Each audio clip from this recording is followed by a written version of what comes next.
बिस्मिल्लाहिर्रहमानिर्रहीम। अस्सलामुअलैकुम। दुनिया की जंगी तारीख से शगफ रखने वाले बेशतर अफराद ये जानते होंगे कि 1973 में इसराइल और अरब ममालिक के दरमियान 6 रोज़ा जंग हुई, जिसमें अरबों को बदतरीन शिकस्त का सामना करना पड़ा।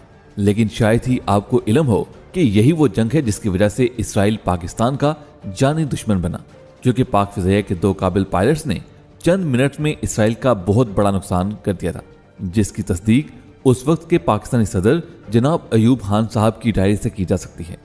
यह वाकया क्या था, अरब इसराइल जंग के खुफिया राज कौन से हैं, आज की इस अहम वीडियो में उसी पर बात की जाएगी। ताहम आगे बढ़ने से कबल आपसे दरखास्त है कि द इन्फो टीचर को सब्सक्राइब करते हुए घंटी के बटन को दबा दें, ताकि हम वक्तन फवक्तन पाक फौज के सुनहरी तारीख के छुपे हुए पहलू आप तक पहुंचाते रहें। तो आइए आज के मौजू की तफसील जानने की जसारत करते हैं। द इन्फो टीचर के मौजूद सामीन, अरब ममालिक और इसराइल के दरमियान 1973 में लड़ी जाने वाली खूनरेज जंग के कई अहम राज मंजरेआम पर आ चुके हैं। एक इसराइली अखबार के मुताबिक 37 साल कबल लड़ी जाने वाली इस जंग में इसराइल अरब फौजों के हाथों शिकस्त के दहाने पर पहुंच गया था। एक मारूफ इसराइली अखबार ने अपनी रिपोर्ट में कहा कि अरब और इसराइल के दरमियान जंग शुरू होने के एक रोज बाद उस वक्त के वज़ीर आज़म गोल्डा मायर ने अपनी काबीना का एक हंगामी इजलास तलब किया। जंगी सूरत हाल का जायजा लेने और आइंदा की हिकमत अमली के लिए तमाम वजीरों और हुकूमती मशीरों को बुलाया गया। इजलास के दौरान वजीर दिफा मोशे दयान ने ब्रीफिंग के दौरान बताया कि नहर सुवेज़ के किनारे इसराइली फौजी कैंप मिस्र और शाम के मुश्तरका हमलों की जद में है और इसराइल उन्हें नहीं बचा सकता। उन्होंने वज़ीर आज़म को तजवीज़ दी कि वो इन फौजी कैंपों की फिक्र करना छोड़ दें, क्योंकि वो अब इसराइल के हाथ से जा चुके हैं। उन फौजी मराकज़ में मौजूद फौजियों को हिदायत कर दी गई कि उनमें से अगर कोई जान बचाकर भाग सकता है तो ऐसा कर ले, या अरब फौजों के सामने हथियार डाल दो। मोशे दयान ने मजीद कहा कि नहर सवीज के करीब फौजी कैंपों तक हमारी फौजी कमक की रसाई मुमकिन नहीं रही, इसलिए वहां पर मौजूद जख्मी फौजियों और मरने वाले फौजियों की लाशें निकालना नामुमकिन है। नाज़रीन ग्रामी, उस जंग से जुड़े कई राज ऐसे हैं जिनका जानना दुनिया भर के मुसलमानों के लिए अहम है। वहीं इस जंग का एक अहम वाकया पाकिस्तानी अफवाज से भी जुड़ा है। जैसा कि आप जानते हैं कि पाक फिज़ाइया की तारीख जंगी कारनामों से भरी पड़ी है। यही वजह है कि ताबनाक माजी रखने वाली पाक फिज़ाइया पाकिस्तान दुश्मनों के दिलों में कांटे की तरह खटकती है। पाक फिज़ाइया की महारत और काबिलियत की गवाह अयूब खान की डायरी के वो औराक हैं जो पाक फिज़ाइया के शहीदों की बहादुरी की गवाही आज भी देते हैं। ये अरब इसराइल जंग के दिन थे। पाक फिज़ाइया के पायलट्स को अरबों की मदद के लिए भेजा जा चुका था। जंग जोरों पर थी। जंग की खबरें मौसूल होना शुरू हो चुकी थी और जनरल अयूब खान के हाथों लिखी गई डायरी में एक तहरीर दर्ज है कि ओमान से खबर आई है कि उर्दनी फिज़ाइया को फराहम किए गए पाकिस्तानी 2 पायलट्स बहरो आफियत से हैं।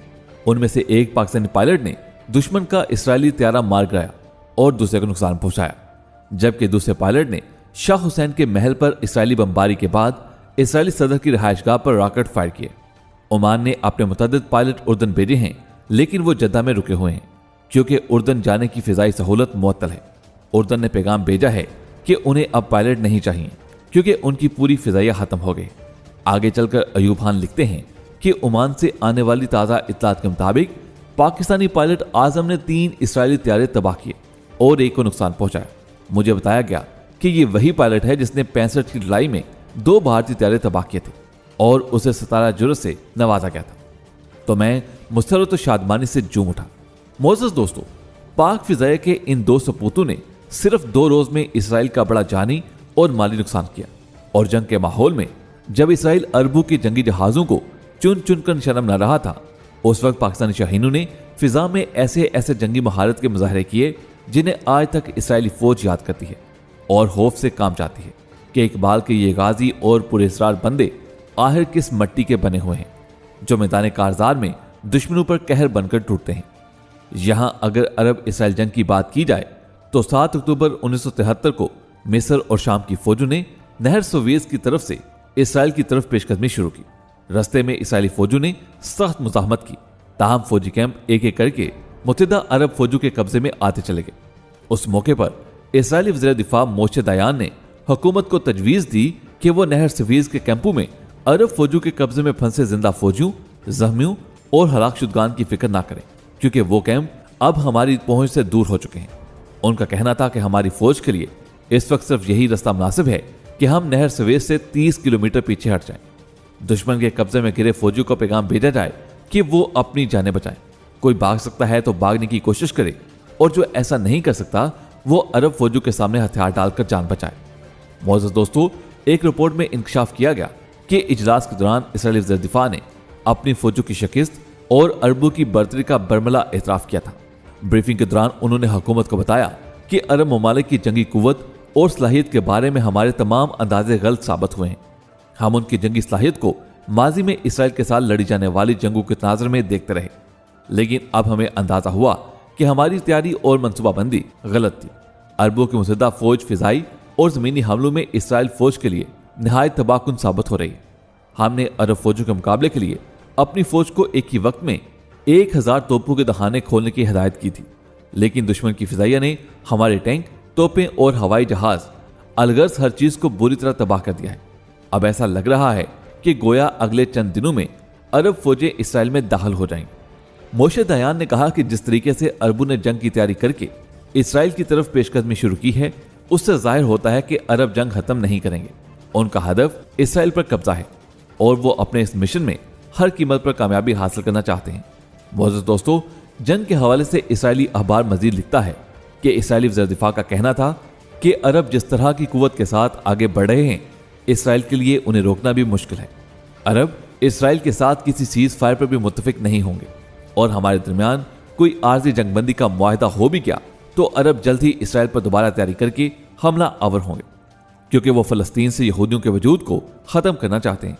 मिस्र और शाम के मुश्तरका हमलों के साथ साथ दरिया उर्दन के मगरबी किनारे में उर्दन की तरफ से इसराइली इलाकों पर कब्जे का खदशा है, क्योंकि उर्दनी फौजें भी कदम ब कदम मगरबी किनारे की तरफ पेशकदमी कर रही हैं। रिपोर्ट के मुताबिक जंग में खुद को मुश्किल हालात में देखकर इसराइल ने अमेरिका से मदद का मुतालबा किया, ताहम फौरी तौर पर किसी किस्म की मदद की यकीन दहानी हासिल ना होने के बायस इसराइल को सख्त मायूसी का सामना करना पड़ा। ताहम बाद में मोशे दयान ने अमेरिका से 300 टैंक खरीद करने का एक मुआहदा करने में कामयाबी हासिल कर ली थी, लेकिन इतने दिनों में इसराइल के कई 100 टैंक तबाह कर दिए गए थे। इसराइली अखबार ने साबिक सहूनी वज़ीर दिफा मोशे दयान के हवाले से बताया है कि अरब इसराइल जंग शुरू होने के पहले हंगामी इजलास में हुकूमत को जंग रोकने के लिए कई किस्म की तजावीज़ दी गई। दयान ने कहा, चूंकि नहर स्वेज के आसपास हमारी फौजें अब हमारे राब्ते में नहीं रहीं और दुश्मन की फौजें लगातार आगे बढ़ रही हैं, ऐसे में हमें अरब फौजों को इसराइल के अंदर दाखिल होने से रोकने के लिए मुख्तलिफ नोयत के अस्करी वसाइल को इस्तेमाल करना होगा। गो के उन्होंने इन मुनफरद जंगी वसाइल की वजाहत नहीं की, ताहम माहिरीन का ख्याल है कि जंग रोकने और शिकस्त से बचने के लिए इसराइल वसी पैमाने पर तबाही फैलाने वाले असले के इस्तेमाल पर भी गौर कर रहा था। मौजूद दोस्तों, उस वक्त इसराइली काबीना के इजलास के दौरान उस वक्त के आर्मी चीफ डेविड एलियाजर जंग का पांसा पलटने के लिए अपनी तजावीज़ लेकर पहुंचे।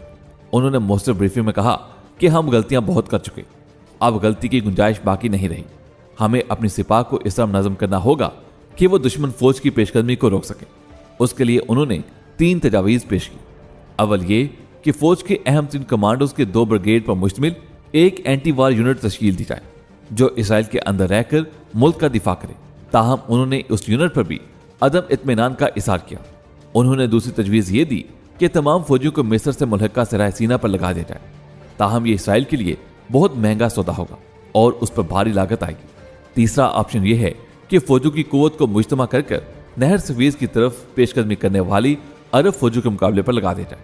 अचानक दुश्मन की अफवाज पर कई तरफ से हमला करके उनकी पेशकदमी रोकी जाए और फिर बतदरीज अपनी फौज की पेशकदमी शुरू की जाए।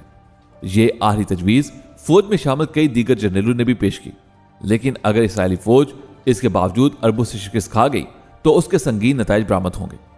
इराकी और अलजायरी फौजें सिर्फ चंद रोज के अंदर तल अबीब तक पहुंच सकती हैं।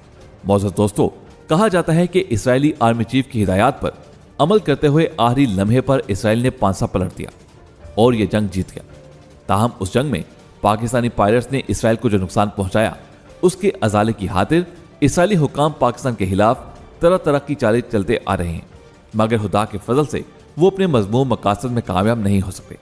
अल्लाह ताला से दुआ है कि अल्लाह वतन अजीज को रहती दुनिया तक शादो आबाद रखे। आमीन सुमा आमीन। दोस्तों, आज की वीडियो में बस इतना ही। वीडियो पसंद आने की सूरत में इसे लाइक करते हुए फेसबुक, व्हाट्सएप और दीगर सोशल मीडिया पर शेयर करें। आपसे मुलाकात होगी अगली वीडियो में। तब तक अपना बहुत सा ख्याल रखिएगा। अल्लाह हाफिज।